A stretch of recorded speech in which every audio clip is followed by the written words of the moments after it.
It's Full Metal Jackie here at N.A.M.M 2015 with the one and only Dave Mustaine. Hi, Jackie. How are you? I'm great. Great to see you. I feel like we were just doing this like 5 seconds ago. Time flies when you're having fun. Yeah, a year went past so fast.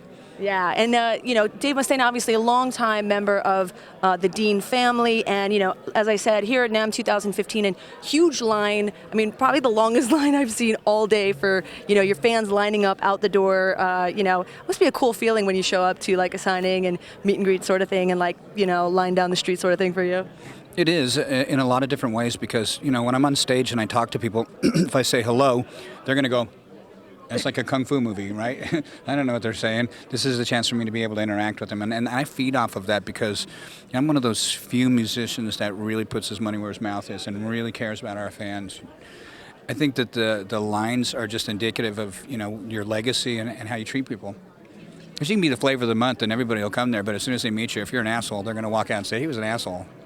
Well, and you've had long time, lifelong fans that have been following you for a long time. So it must be cool to see people even bringing their kids to come see you. It's generational. It's generational. I mean, it doesn't really feel great when kids walk up and they're about 30, 40 years old and they go like, I've been listening to you since I was 5. It's like, I'm going to kill you outside.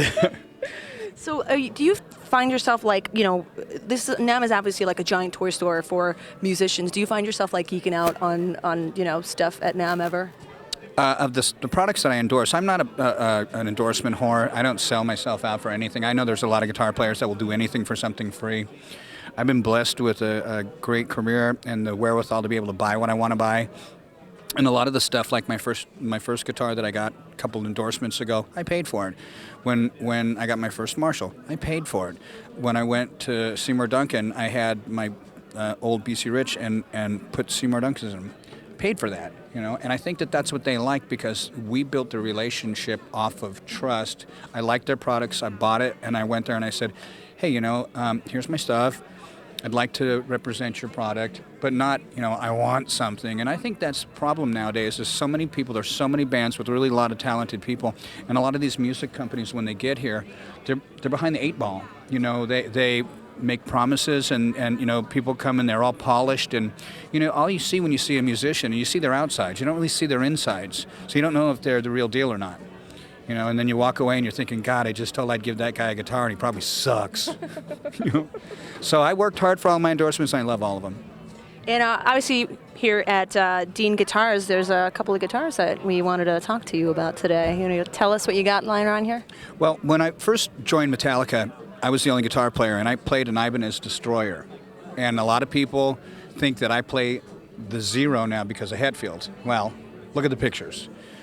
Anyway, so when we had gone there, we had so much success with the VMNT that they had said, what do you want to do? Well, I want to do an acoustic guitar, and I'd like to also try and modify your existing guitar. It was called the Z or something like that.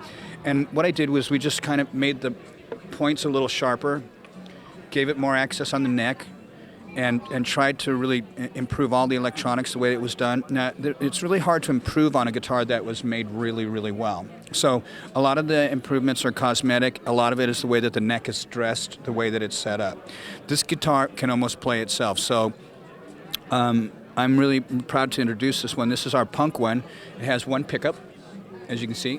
I love the pick guard on it because it reminds me a lot of the old guitars like Rick Derringer would play and Gary Rossington, I think Rossington Collins Band, the guy that was from Lynyrd Skynyrd. A lot of great guitar players played the Explorer body, but they all had 2 pickups, and I figured, I rely on my neck, my bridge pickup, so the other one is just cosmetic. And why have all that extra stuff in there? Eddie Van Halen did a lot of stuff with just 1 pickup, 1 knob. It's good enough for Eddie, it's good enough for me. And I especially like the fact that we have this new logo that Dean created specifically for me with the A Anarchy. I like that, it's very cool. Yeah, I think it's very cool too. Awesome, and this is available now? It is available now. They're going fast, and I don't know how much longer they're going to be available, but the same thing is going on with these VMNTs that are the Stradivarius model, fashioned after the San Diego Symphony that I did. We went to do some Vivaldi, some Wagner, and some Bach. I figured, what the hell, let's do something really making the two worlds collide and make the Dean look like a violin We also had a lot of people that were our fans show up in tuxedos, and some of the people that were members at the symphony show up that were normally tuxedo-wearing people in T-shirts and leather. And Most nicely dressed crowd you've ever played really for. cool. It was really, really, really cool. And then we did this one last thing. We commemorated the night with a bottle of Cabernet that we made from our vineyard, and it was really successful. So this reminds me of an amazing day in my life, and every time I see this guitar, it just brings a smile on my face. It sounds fantastic. It's one of those guitars you have to really know your craft to be able to handle this, because this is a hot rod. That is a cool looking guitar. It is. This is a new color of it, and it is a charcoal Stradivarius VMNT. We're calling it the Strati VMNT. And I just saw this for the first time today, so I'm kind of still a little giddy over seeing this, because the color is just so badass, and the flame top on it. I mean, when you look at stuff like that, you've really got to search long and hard to find really great wood like that, because it has a pattern, and it's totally original. Each piece is totally original. You know, I hate when you see guitars that are really cheap and they just slap a piece of wood on top of a bunch of crap wood. You know, they put a real thin veneer on it. These guitars are solid. They're really solidly made. The only other guitar that we haven't shown you is the Mako, which is the acoustic version that I did. And I wanted to make the Mako so that it would be an acoustic guitar that lead guitar players would be able to play, because most acoustic guitars are really difficult to play. I find that every time we do like a radio show or an acoustic show, I have a really hard time when it comes to play the lead, because it's non-responsive. The strings are too tight, the neck is really terrible, the body's fat, cutaway doesn't give you enough space to get up to the high notes, and I said, fuck this, you know. So we designed our own, and I believe that the Mako has made such a huge splash in the world. It's transcended from a metal guitar player's acoustic guitar, where it's eked into the country world, and a lot of really top players are playing this guitar now.